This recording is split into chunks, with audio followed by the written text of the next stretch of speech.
I'm just a girl. Now I'm just here to keep the party going. They're gonna be looking at us with a magnifying glass. So many details. Ooh, spooky. You're a star. You already know it. Go show it now. It's only the beginning. You're probably gonna freak out.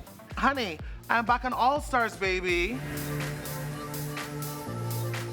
To be on the first ever Canada's Drag Race All-Stars, it feels historical.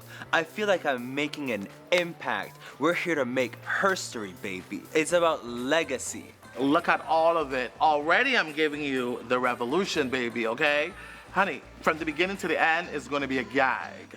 The makeup, the looks, Jada 2.0 in All Stars. It feels amazing to be back on the first Canadian, all-Canadian cast of All Stars. I mean, who doesn't want to be here? You get to show off everything that you didn't get to show in your original season. And baby, I'm about to show you all this black beauty, honey. Oh my God, this is huge. Like, this is gonna be the best of my country that I love so much, you know? Like, all these girls are my sisters. We have performed together beyond the show, you know, like for years and years, most of them, and it's gonna have to be some of them, you know, and it's gonna be very weird to compete against the best of the best, and I can't wait to own them. It is the best of the best coming back to compete, and being called for this opportunity is gonna be life-changing because the fans have been wanting this for so long, and I've been dying to get back on TV. Honestly, it is such an honor to be on the first ever Canada's Drag Race All-Stars because we're making history right now, and like to me, it feels Tiffany Ann correct. Like, I was always supposed to be here. So, I don't know, it just feels like a crazy fever dream that's like come true, but also it's like stepping into my destiny. My biggest evolution since you last saw me on Drag Race, girl, it's the quality of drag. You thought you liked what you saw on season 4? Baby, I'm bringing you expensive Asian excellence this time around. I was on season 3 of Canada's Drag Race, and I was runner-up, so I was this close. But I just feel like I have so much more to prove to Canada and the world. So, honey, baby, I'm back. I've done a lot of film and TV, which has been cool, so that's been really fun. Since my original season and All Stars, you know, there's been quite a bit more budget.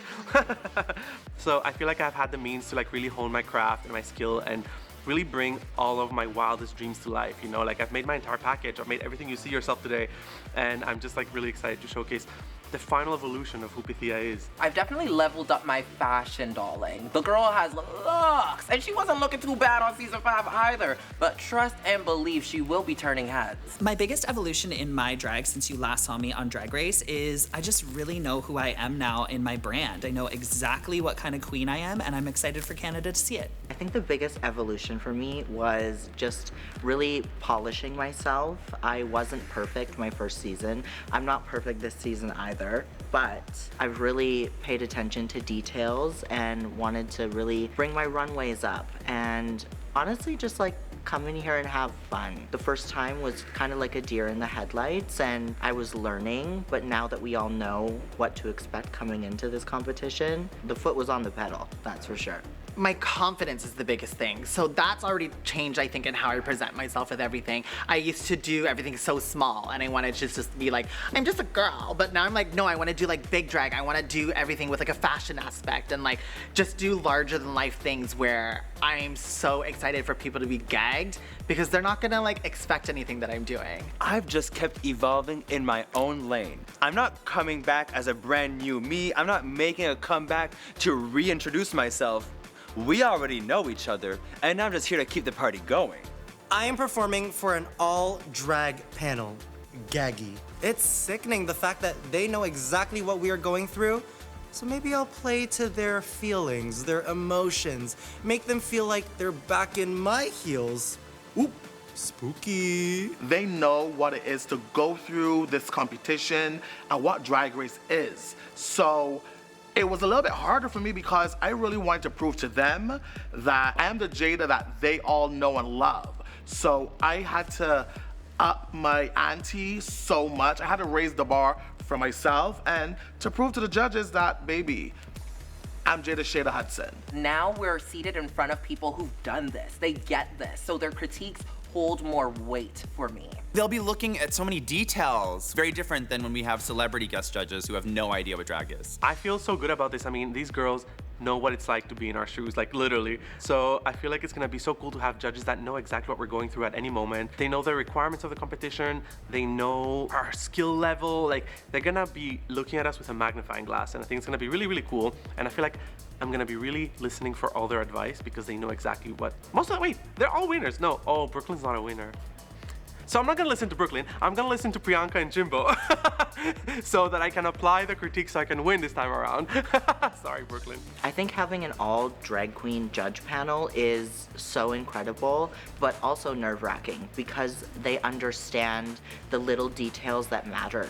They know what makes an all-star, and they're gonna be tough on us, I think. Performing for queens who have already done this show for an all drag panel is so much cooler because I just respect their opinion more. It's not some stranger who's just like, I've seen drag once or twice. They see it from a drag's lens, whereas I think other judges, while their critiques are still valuable, they don't know the little tips and tricks that are gonna help elevate our game. And I think with Priyanka, Brooke, and Jimbo, they all have a different lane of drag that they love to live in. So it's gonna be very valuable to have all three of their perspectives. You can't hide behind these judges. They're gonna know exactly what to look for, and if you slip up, trust, they're gonna see you. So it kind of ups the pressure, but it's also inspiring. It's motivating to me to want to do even better. I was in a Jada back in season 3. You know what? If at first you don't succeed, try, and try again. Because I never give up, and honey, I'm back on All Stars, baby. Have more fun.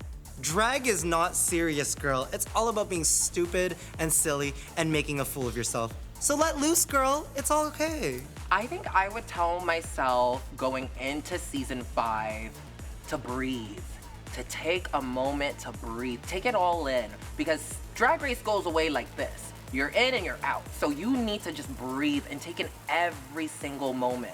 You're a diva, you're a star, you already know it. Go show it now.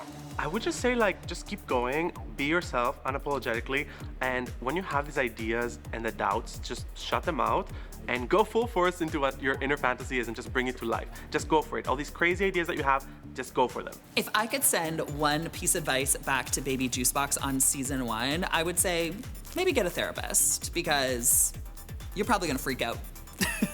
It's only the beginning. And just know that if you don't do as well as you want to, just keep going. Fight for your dreams and don't give up, Nearah. I would say, girl, buckle up, cause it's not over. What I would say to season 6 Sami Landri is maybe bring a couple more wigs because you're gonna stick around longer than you think. And you're gonna have to serve more looks than you expected, so pack more than a couple wigs.